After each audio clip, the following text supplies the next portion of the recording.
Yang dimaksud dengan tadabbur Al-Quran itu apa? Dan bagaimana caranya? Supaya hati kita ikhlas kepada orang yang menzalimi kita dan yang menghina orang tua kita.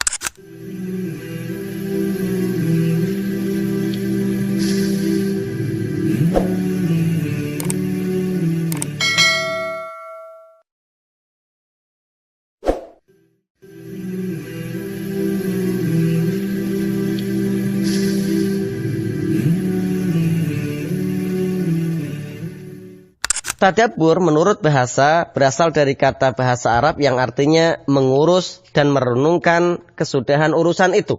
Sedangkan menurut istilah syara, Ibnu Katsir mendefinisikan tadabbur dalam kitab Al-Ahdal Ta'limu Tadabburil Qur'anil Karim halaman 11.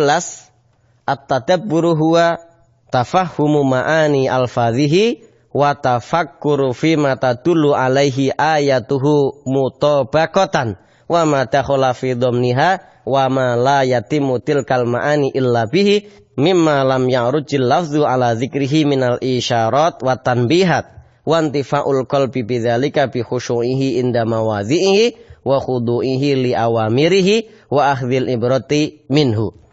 Tadabbur ialah memahami makna lafaz-lafaz Al-Qur'an dan memikirkan apa yang ayat-ayat Al-Qur'an tunjukkan tatkala tersusun dan apa yang terkandung di dalamnya, serta apa yang menjadikan makna-makna Al-Quran itu sempurna dari segala isyarat dan peringatan yang tidak tampak dalam lafaz Al-Quran, serta pengambilan manfaat oleh hati dengan tunduk di hadapan nasihat-nasihat Al-Quran, patuh terhadap perintah-perintahnya, serta pengambilan ibroh darinya.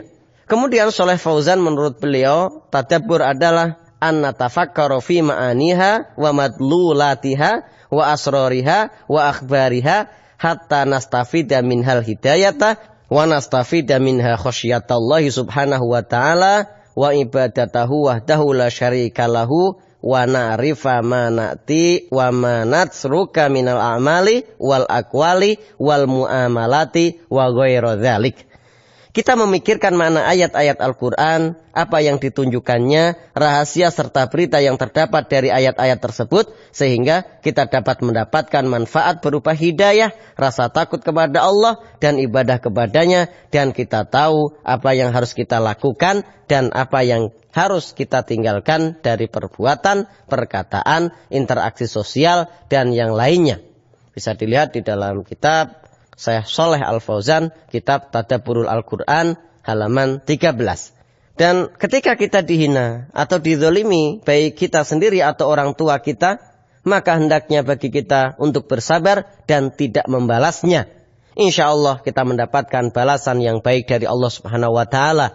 Allah Subhanahu wa Ta'ala berfirman, "Wala tastawil hasanatu walas sayyi'atu idfa' billati hiya ahsanu. Fa'idhal ladzi bainaka wa bainahu adawatun ka'annahu waliyyun hamim wa ma yulaqaha illa alladzina sabaru wa ma yulaqaha illa dzu hazin azim." Dan tidaklah sama kebaikan dan kejahatan. Tolaklah kejahatan itu dengan cara yang lebih baik.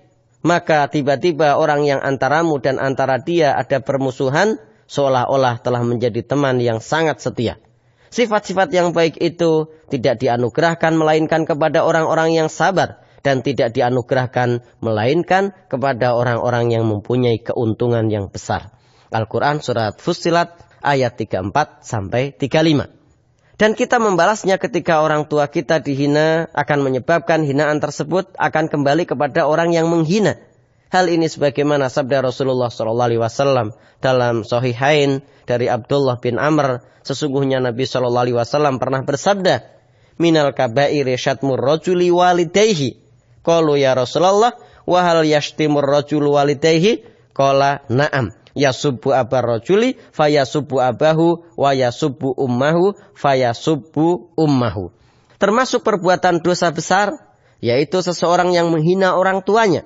Maka para sahabat bertanya, "Wahai Rasulullah, adakah orang yang menghina kedua orang tuanya sendiri?" Nabi SAW bersabda, "Ya, seseorang menghina bapak orang lain, lalu orang lain ini membalas menghina bapaknya. Dan seseorang menghina ibu orang lain, lalu orang lain ini membalas dengan menghina ibunya." Hadis riwayat Bukhari dan Muslim.